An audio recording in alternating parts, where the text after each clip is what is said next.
siin on kirjanik, kelle kohta sobib kõige paremini kasutada taaskord seda vana head väljendit, kellel on, sellele antakse. Armin Kõamägi on väga rikas mees ja aina kukub juurde seekord kirjandusauhindu. Armin, palun tule siia koos Risto Vahimetsaga, kes sind intervjueerib. Julm sissejuhatus. Palun. Teeme natuke teistmoodi, et leppisime kokku, et kuna lava on niimoodi tehtud, siis mina olen Conan O'Brien. Ja mul on 2 külalist. Et Armin, kõigepealt küsiks sult Ülemiste keskuse kohta, et Ülemiste keskus, kaubanduskeskus, mitu korda sa elus Ülemiste keskus oled käinud, et käisid sa nagu poodides, et käisid sa, on seal Rimi, eks ole, et käisid Rimi riiulite vahel, käisid Portlandis, vaatasid, et see on see riiulite vahel, siia paneme midagi toimima. Või suudad sa järsku kohe isegi öelda ihjeid, et Allan Remmelkord teeb siin teie ühte kõrval, et kuidas paremini teha. Ma tahaks täpsustada üle, et võib-olla siin kõik ei ole seda raamatut lugenud, et see räägib kaubanduskeskusest, jah, osaliselt küll. Aga võib-olla sa teed väikse sissejuhatuse, millest see raamat räägib, et meil oleks parem nagu sellele rongile tulla. No jah, raamat on tegelikult väga lihtne, et seal üks noor inimene, arvatavasti umbes 25-aastane noormees, kes tahaks Ülemiste kaubanduskeskuses turundusjuhiks tööle minna, avastab ühel hetkel, et inimesi ei ole. Ja siis mõtleb, kuidas edasi elada ja leiab, et just õige ongi elada kaubanduskeskuses, kuna seal on kõik eluks vajalik olemas. Et see on selle, ütleme, selle raamatu selline raamistik. Aga siis kuidas Allan saaks teha sellise kaubanduskeskus, kus saaks veel parem elada kui Ülemistes? Ma arvan, et seal ei ole väga viga, et tegelikult saab kõikides kaubanduskeskustes enam-vähem hakkama. Aga sinu küsimuse juurde tulles, enne kirjutama asumist oli Ülemiste keskus teistsugune, kui ta on täna. Näiteks seda lahedat Ü-tähte ei ole enam tänasel katusel, eks ole, kus on suured täpid, need täpid on tegelikult väga suure läbimõõduga ja see U-täht on, pakun, et 6 meetri kõrgune tegelikult. Mulle väga meeldis selle Ü-tähe taga olla. Ja ma tunnen siis seda Guido Pärnitsat, kes vist juhib seda keskust ja ma palusin, et kas oleks võimalik näha tagumisi ruume ka. Et ees me saame igaüks käia. Ja siis ta lahkelt näitas igast tehnilisi ruume ja katusel käisime kohtades, kus inimesed pesevad ennast, suured mingid köögid, raamatupidamised, et see oli väga-väga huvitav minu jaoks ja seda ma nagu kasutasin. Tegelikult ka, mina mõtlesin, et sa nagu vastad midagi sellest, et mis mina, et ei käinud nii palju, aga tegelikult ka käisid. Ma käisin 2 korda, ega ma rohkem ei käinudki, aga 2 põhjalikku korda ühe haldusjuhiga, kes siis kõike näitas. Oli sul kaamera ka kaasas? Ei olnud nagu vaja, sest et ega mul tegelikult ei olnud midagi nagu seal meetrit mõõta või niimoodi, vaid lihtsalt aru saada, et mis on kaubanduskeskuse köögipoolel üldse olemas, mismoodi see välja näeb.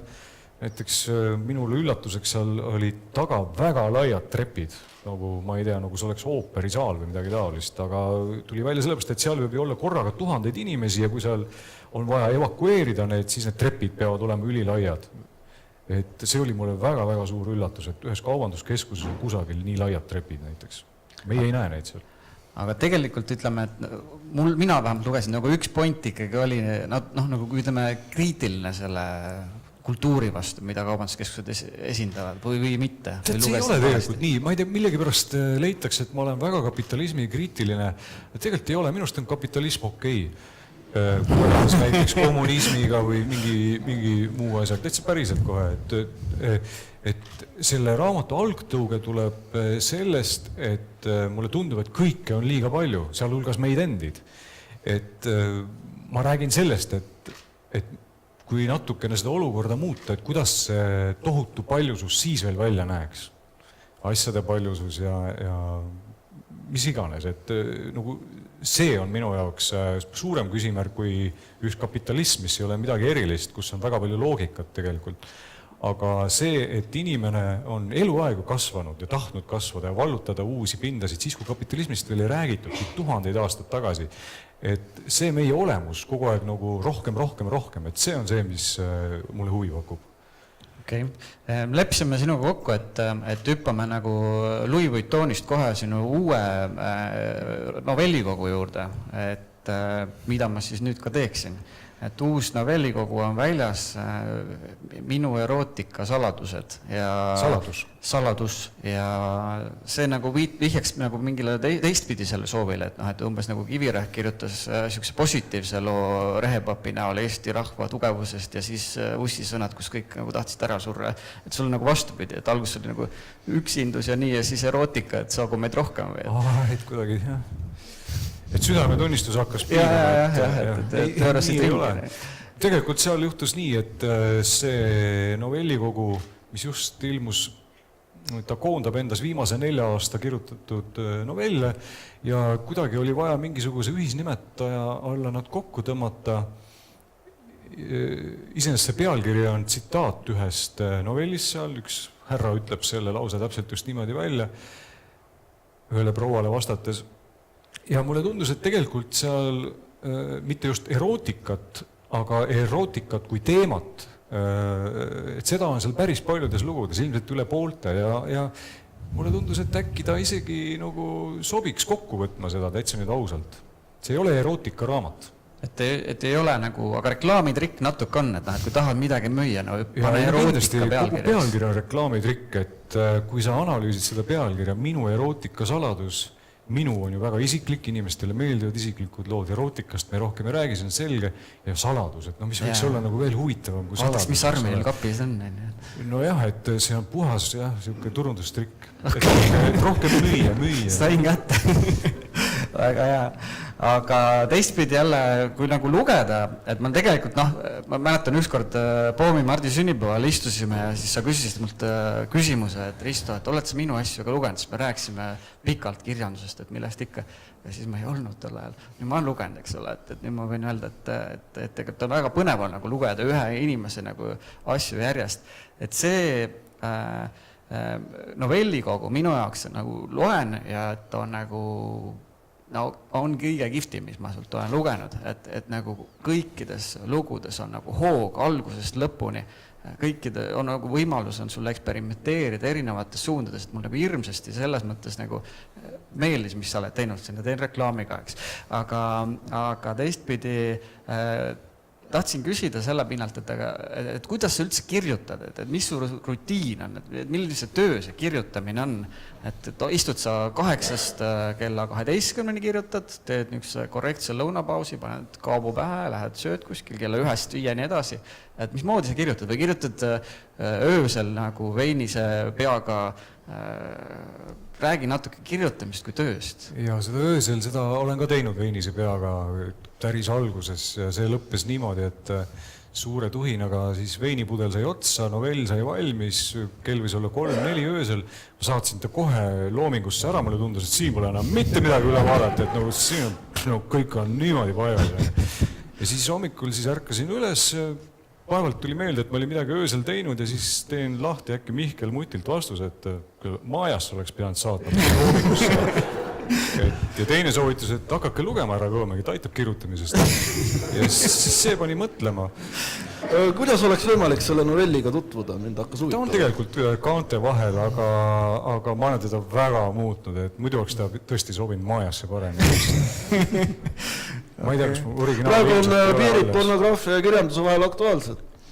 Jah, aga ma olen selle kuidagi üle elanud 10 aastat tagasi, et selle juurde tagasi tulla kuidagi ei ole ahvatlev täna.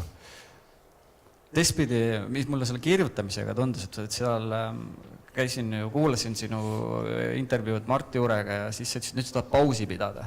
Et mõtlesin, et see ei ole nagu reaalne, et sa oled selles asjas nii sees, et sa tahad pausi pidada, et peab mingi kavalus olema. Mõtlesin, kas sa lähed mingi creative writingu kursustele kuskil või? Ei, ma arvan, seda ei ole vaja. Ei ole vaja? Ei, et ma arvan, et tegelikult ma mõtlen pausi nimel midagi sellist, et ma olen ju iga 2 aasta tagant raamatu välja andnud ja see on selline suhteliselt järjest tulistamine, et ma tunnen, et need lood on ka liiga ühesugused, liiga ühes suunas lastud, et kui lasta endale nagu paus sisse, ma olen ka sellises õrnas eas, eks ole, 47, et näiteks kui ma 3-4 aastat suudaks mitte kirjutada, siis oled juba 50+, et äkki sa näed midagi teistmoodi, äkki sind hakkavad maailmas huvitama täiesti teised asjad ja võib-olla äkki äkki mõtlen enda jaoks välja ka või võtan kas või kuskilt šnitti ka mingi teistsuguse, ma ei tea, stilistika või mingi lähenemise, kuidas asju kirjeldada, et see pakuks mulle huvi. Et minu jaoks kirjutamine ikkagi ei ole töö, et see on selline puhas rõõm ja hobi, et ma ei pea seda kogu aeg tegema. See oli juba suurepärane, kui sa kirjutasid nagu piibli šriftis, et üks novell, et lugege. No see on kujundatud nii, ma ei kirjuta. Aga nagu keeliliselt stiililt sa ju ka aimasid. Ja ei, uue piibli võiks ka kirjutada, aga ma arvan, neid on ka tehtud. See oli väga nagu hea algus, et see oli siis Ketteri evangeelium. Aga ma arvan, et see on ikkagi, selle evangeeliumiga ma tõenäoliselt ikkagi olen ammendanud enda jaoks. Maailma tüvitekstide kirjutamisel või? Okei, et üks mõte, millest ma tahtsin sinuga rääkida kui ettevõtjaga, et kirjandus ja eksport, et enne oli ka juttu sellest, et asi, mida me siin nagu teeme, mingis mõttes võiks öelda, et on nagu vastaline või nagu konfliktne, et me nagu midagi sellist, midagi nii nagu õrna, kui on looming, eks ole, panema niisugust merkantilistlikku loosse, et tahame teda eksportida, et kuidas sina seda vaatad, kas sina tahaksid, et sinu kirjutatud asjad nagu jõuaksid eesti keelest välja? Kas me peame seda asja ajama? Ma ei näe sõnas eksport mitte midagi häbiväärset siin, et kui me vaatame, kui väike kultuur me oleme ja kui avatud me oleme ja millises maailmas me täna elame, kus kõik suhtlevad kõigega ja selles maailmas on meil nii sõpru kui ka vaenlaseid, vähemalt potentsiaalsed vaenlasi, siis sellises olukorras minu arust me peame leidma endale sõpru. Ja üks viis sõpru leida on see, et tutvustada ennast läbi oma kultuuri, kõige laiemas mõistes sinna alla panna, miks mitte ka ärikultuur, aga siis ka kitsamalt läbi selle kunsti poole. Ja ma arvan, et mida rohkem me suudame eksportida oma kunsti ja erinevaid kultuurivaldkondi, seda tugevamaks me muutume selles ebakindlas maailmas või selline meie eksistents. Ja see on nagu üks postulaat ja siis teine oleks nagu see, et näiteks nii kirjanduses kui ka filminduses on meie väliskaubanduse saldo, kui jälle kasutada majandustermineid, bilanss väga tasakaalust väljas. Et ma ei tea, palju Eesti autoreid aastas välja läheb, tõenäoliselt võib-olla 10 ja siis see tuleb 100, eks ole, tõlgitud. Ma ei ütle midagi selle tõlkimise vastu, see on just väga hea. Ja filmidega on täpselt samamoodi. Kinod on ju täis välismaa filme, paljud nendest on head, paljud ei ole nii head ja siis meie oma filme tehakse ka natukene. Film on üldse raske, sellepärast on kallis. Ja. Aga nii, et iga selline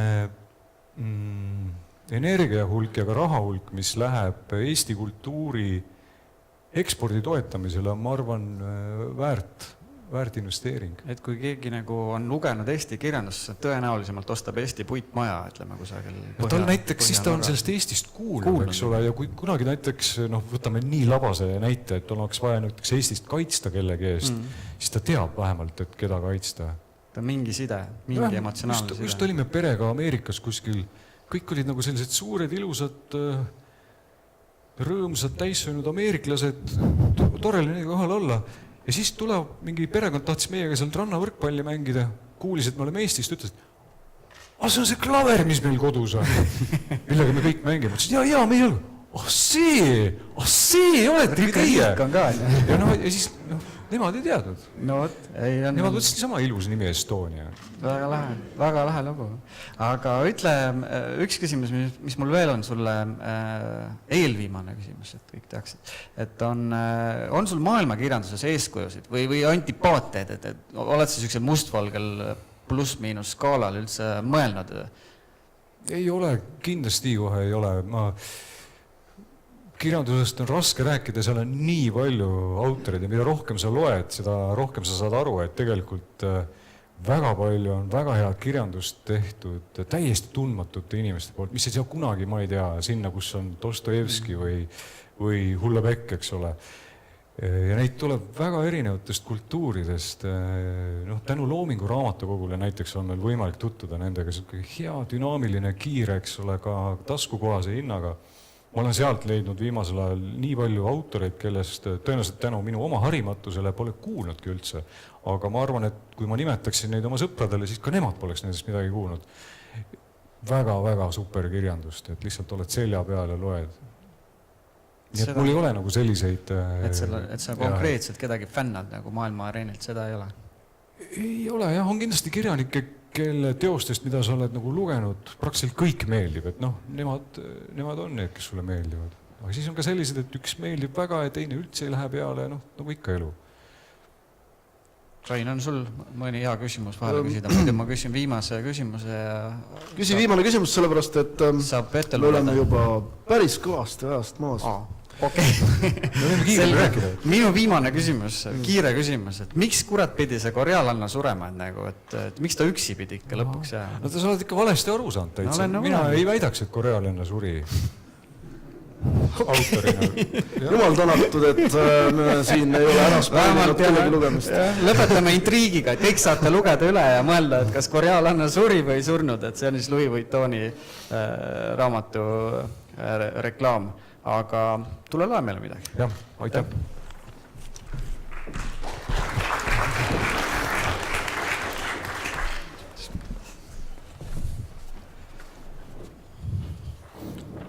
Ma valisin täna siin selle lõigu, ma ei teadnud, et peab lugema, et ei olnud lihtne valida.